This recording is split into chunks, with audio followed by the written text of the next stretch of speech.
Hello my friends, there is one more provocation today from Russia against NATO countries. Russia launched their fighter jets close to Tallinn, capital city of Estonia. Well, fighter jets were not flying over the city itself, but they were in Estonian airspace over the Gulf of Finland and very close to one of the gas or oil platforms located in this place. This platform belongs to the Polish company. Fighter jets violated NATO airspace and stayed there for a long 12 minutes. Those kind of the fighter jets, this is MiG-31. Some sources say that there were 3 of the airplanes and different sources say 2. MiG-31 is a really fast airplane and it may carry Kinjal hypersonic missiles, so it's the launching platform.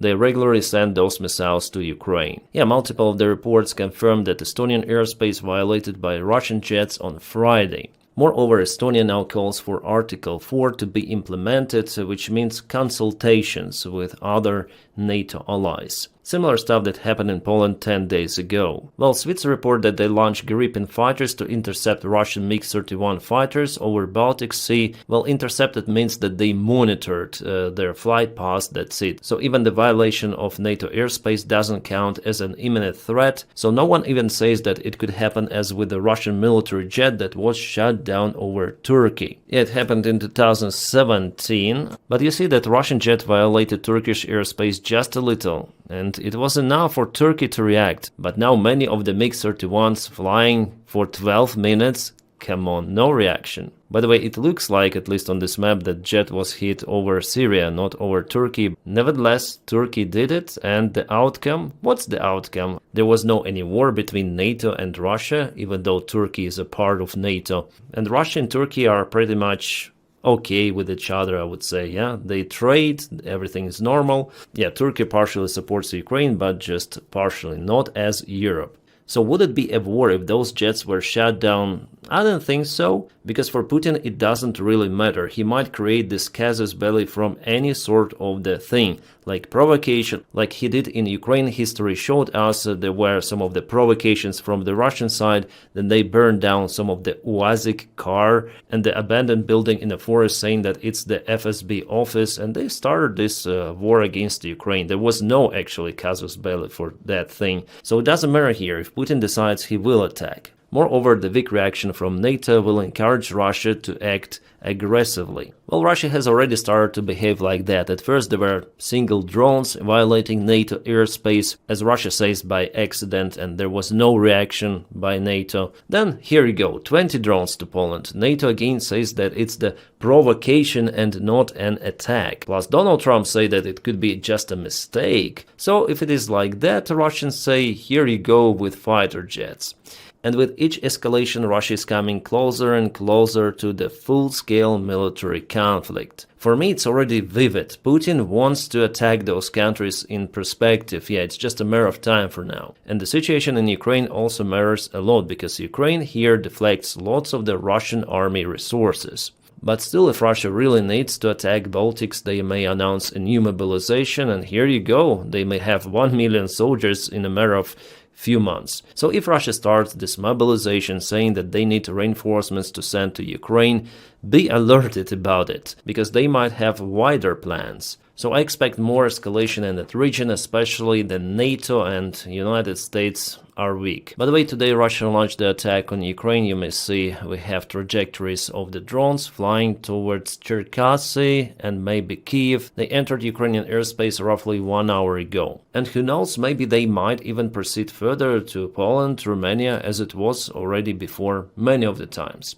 Well, Trump's representative Keith Kellogg said that Putin wants to restore the Russian Empire, so he knows everything. And Kellogg tells about that stuff to Donald Trump, but Donald Trump just cannot receive this message. Trump is living in his own personal bubble, accusing Biden and Zelensky for starting this war against the country, which is 15, sometimes he says 20 times larger. Trump's Taco brain has this firewall, you cannot breach it, so I do not expect anything good from United States, not just for Ukraine, but also if we speak about protection of NATO allies in Europe. And maybe even Taiwan. Oh, by the way, I thought that those photos are just examples for us of the Russian fighter jets, but actually they were taken today by the time this provocation or violation of the NATO airspace happened. So we have those particular jets here. Well, Donald Trump today was asked about the situation with the Russian fighter jets that violated the airspace of NATO. Let's check out this answer. A journalist's question is barely heard because of the poor audio, so I may tell you what he asked. He wondered whether Donald Trump considers this airspace violation as the threat for NATO. Well, I'm going to have to look at it. They're going to be briefing me in a short while, so I'll let you know about it tonight or tomorrow. What's your take in general? Well, I don't love it. I don't love it when that happens. It could be big trouble, but I'll let you know later. They're going to brief me in about an hour. And a follow-up on Charlie.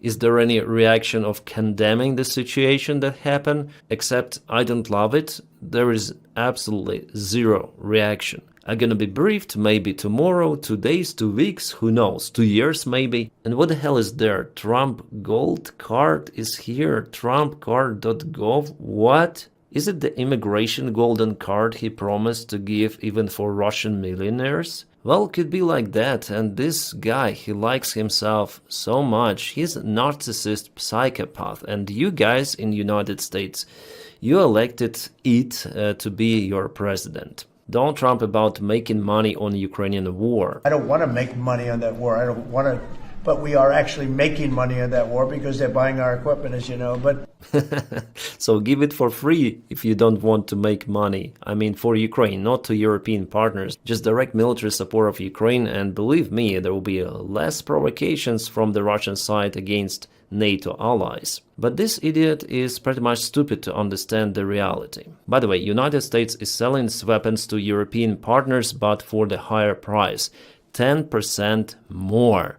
As an excuse, they tell about the transportation costs, but it's the totally separate thing. Because transportation fees are well known, they're regulated, they're out there, visible, transparent, and plus conducted mostly by private companies, who might show how much money they spent, but no, Europeans pay 10% more because it's about Ukraine, you know, after all. We need to earn those money on war. And the Ukraine launches some of the drones on territory of Russia. It's gonna be interesting night for Russians. Probably we'll have more news in the morning about the Ukrainian drone strike. Great news we have. European Commission agreed to apply 19 sanctions package on Russia. Well, in this package, Europe also will look to target some of the companies of China and India that continue their operation with the Russian fossil fuels. So officially, Europe already might show to Donald Trump, we apply the sanctions as you wish on China, on India, and the European Union plans to cut the Russian oil supplies entirely. Just Slovakia and Hungary is against this step. By the way, Trump's friends, so Trump, come on, do something, you know, we are acting and you're just promising 2 weeks, 50 days, 10 days. But after all, Trump tackles every freaking time because